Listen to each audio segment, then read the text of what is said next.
So the postponement of the national budget could quickly become another risk to South Africa's ability to attract new money into the economy. As part of our Budget Explainer features, business reporter Ntokozo Khumalo explores why the country is struggling to raise revenue and why the budget deficit continues to grow.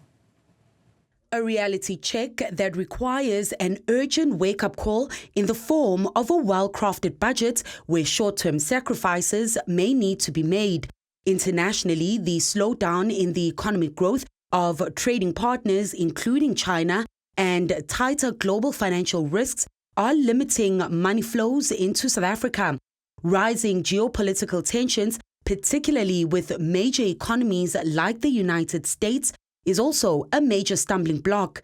Domestically, the size of the pie is not growing fast enough to meet our development needs, as Godongwana cautioned when he tabled the 2024 budget. While progress in electricity supply constraints, freight, rail and ports are being seen, it may be moving too slow for the kind of economic growth needed.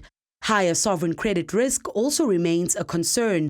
The budget postponement itself is now an added risk, with investors keeping a close eye on how Treasury will allocate the resources it does have. Deep cuts are back on the table, according to a News 24 report, to fill this gap that was to originally be filled by the VAT hike. This would impact public services such as health, education, and even social grants.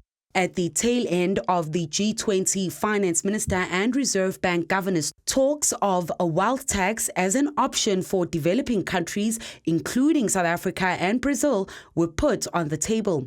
However, this could just drive high net worth individuals to use avoidance strategies or even leave the country altogether. The latest Henley Private Wealth Migration Report ranks South Africa amongst the top 10 countries or territories globally in terms of projected net outflows of millionaires for 2024, with a projected 600 net millionaire outflow. There's also the grey listing that continues to loom over the country. The Financial Action Task Force held its meeting in Paris 2 days after the national budget was to be delivered. It deemed South Africa to have addressed or largely addressed 20 of the 22 of its action items, the two outstanding items being investigations and prosecutions of serious and complex money laundering and terror financing activities. The country has until the next reporting period, running from this month to June, to address these issues to get off the grey list by the time the midterm budget policy statement is issued in October.